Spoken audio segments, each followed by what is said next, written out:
Hello viewers, আসসালামু আলাইকুম। শব্দ পেটস ব্লগের পক্ষ থেকে সবাইকে আন্তরিক শুভেচ্ছা এবং অভিনন্দন। আজকের ভিডিওটি মূলত একটি ভাইয়ের রিকোয়েস্টে করা, যে টিয়া পাখির ভেজিটেবল, এই কামড়াস না, টিয়া পাখির ভেজিটেবল নিয়ে আর কি, যে কি কি শাকসবজি বা আর কি এই শাকসবজি আমরা কি কি দিতে পারি, বা কি পাতা বা কি ঘাস, যাই হোক এগুলো দিতে পারি, এগুলো নিয়ে ভিডিও। তো ভিডিওটি সম্পূর্ণ দেখবেন এবং যিনারা আমার চ্যানেলটি সাবস্ক্রাইব করেননি এখনই জলদি চ্যানেলটি সাবস্ক্রাইব করে নিন। এই শেট তালাস না, চ্যানেলটি সাবস্ক্রাইব করে নিন এবং হ্যাঁ, পাশে থাকা বেল আইকনটি বাজাতে অবশ্যই ভুলবেন না। ভিডিওটি অবশ্যই দেখুন। ভিডিওটি সম্পূর্ণ দেখলে আপনার পাখির জন্য অবশ্যই উপকার হবে এবং এটা শুধুমাত্র টিয়া পাখি না, সব রকমের পাখির জন্য অবশ্যই ভালো হবে। সো ভিডিওটি সম্পূর্ণ দেখুন। সালামু আলাইকুম ভিউয়ার্স, সকলের সাপোর্ট পেয়ে আমাদের চ্যানেল এখন ইতিমধ্যে 800 সাবস্ক্রাইবারে পরিণত হয়েছে। এখন আমরা সদস্য 800 জনের, আর মাত্র 200 জন লাগবে, তাহলে আমাদের চ্যানেলটি মনিটাইজেশন অন হয়ে যাবে। তখন আমি আরো ইন্সপায়ার হব এবং নতুন ফার্ম ভিজিট করব, অনেক পাখি নিয়ে ভিডিও করতে অনেক সাহায্য হবে। তো দেরি না করে আমাদের চ্যানেলটি অবশ্যই সাবস্ক্রাইব করবেন। সবাইকে ধন্যবাদ। তো ভিউয়ার্স, আজকের ভিডিওটি তাহলে শুরু করা যাক। কি কি সবজি দিতে পারবেন আমি দেখেছি, মোটামুটি 40টার মতো সবজি এবং পাতা আর কি, শাক দিয়ে 40টার মতো হয়েছে। এগুলো দিয়ে আপনারা পাখিকে আর কি সফট ফুড হিসেবে বা শাকসবজি, ভিটামিন মিনারেলস এর অভাব পূরণের জন্য খাওয়াইতে পারেন। তার জন্য মোটামুটি 30টার উপরে আর কি আমি আইটেম পাইছি। তো আমি যতটা এখন মাথায় আসে সম্পূর্ণটা বলার চেষ্টা করব। আপনারা ভিডিওটি সম্পূর্ণ দেখুন, তাহলে অবশ্যই আপনাদের কাজে আসবে। তো সামনে যেহেতু শীত আসছে, তো শীতে যেগুলো পাওয়া যাবে সেগুলো দিয়ে শুরু করি। 1 গাজর, মিষ্টি কুমড়া, বরবটি, কাঁচা পেঁপে, শসা, সিম, ক্যাপসিকাম, কাঁচা মরিচ। হ্যাঁ, তবে কাঁচা মরিচ সবুজটা না দিয়ে লালটা দেওয়ার চেষ্টা করবেন। ফুলকপি, ঢেঁড়স,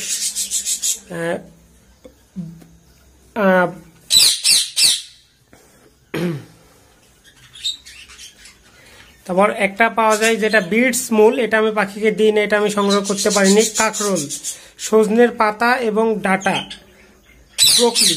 তো যেটা বলছিলাম, আপনারা এগুলো যেগুলোই দেন, আমি বলি যেগুলো সবগুলো টিয়া পাখির জন্য অনেক উপকারী এবং অনেক হচ্ছে পুষ্টি উপাদান আছে এর মধ্যে। তবে মনে রাখবেন, কোনোটাই বেশি দেওয়া যাবে না। পরিমাণে বেশি দিলে আপনার টিয়া পাখি বা বিভিন্ন যে কোনো পাখির অবশ্যই ক্ষতি হবে। তার জন্য অবশ্যই অল্প পরিমাণে দিবেন। তার সাথে আর কি কি দিতে পারেন: চিচিঙ্গা, করলা, মিষ্টি আলু, শালগম, পাতাকপি, পটল, মূলা, মটরশুঁটি, টমেটো, কাঁচা ভুট্টা। এর সাথে আপনারা দিতে পারেন শাকের মধ্যে যদি বলতে চাই, কলমু শাক, লাল শাক, সবুজ শাক, তারপর সজনে পাতাটাও আপনারা দিতে পারেন এবং বিভিন্ন ঘাস যেগুলো হয় সেই ঘাসগুলা দিতে পারেন। তাহলে আপনার পাখির অবশ্যই ভিটামিনের যে অভাব থাকবে সেটা পূরণ হবে। তবে অবশ্যই বেশি পরিমাণে দেওয়া যাবে না। আর মনে রাখবেন, অতিরিক্ত কোনো কিছুই ভালো না। তার জন্য আপনারা চেষ্টা করুন সপ্তাহে 2 দিন শাকসবজি দেওয়ার, এর বেশি দেওয়ার দরকার না। আমি কিন্তু যতগুলো বললাম এগুলো সবকিছু আপনাদের জন্য কালেকশন করছি, কিন্তু আমার পক্ষে সবগুলো দেওয়া সম্ভব হয় না। আমি এর 30%ও শাকসবজি আমি কালেকশন করতে পারি না। তাও আমার পাখিটা আমি দেখাই কাছ থেকে। হ্যামলেট, এই যে আমার পাখি, আপনি দেখেন আপনারা। Hamlet, come here. ওকে, পাখিকে কখনোই ডিস্টার্ব করা যাবে না, পাখি তার ইচ্ছা মতো থাকবে। আমি জাস্ট ফোকাস। এই যে আমার পাখিটা আপনারা দেখেন, এটা হচ্ছে আমার পাখি। দেখেন কত সুন্দর, লেজটা কত বড়, কত সুন্দর। আমি কিন্তু অতটা পরিমাণে দিতে পারি না, তবে আমি চেষ্টা করি সবকিছুই কম দেওয়ার। এবং সব সময় আপনারা মনে রাখবেন, পাখির খাঁচায় সব সময় খাবার রাখা যাবে না, এতে অনেক সমস্যা হয়। হ্যাঁ, এটা নিয়ে একদিন বিস্তারিত। এই যে দেখেন, আমার পাখির খাবার শেষ হয়ে গেছে, রেখে দিছি।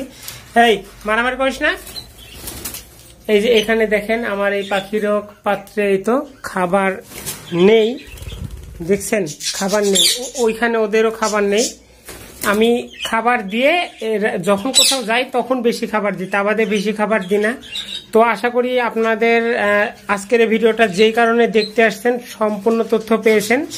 আর কি নিয়ে ভিডিও চান আপনারা নেক্সট ভিডিও কমেন্ট করে জানাবেন, ইনশাল্লাহ সবাইকে সমাধান দেওয়া হবে। আসসালামু আলাইকুম।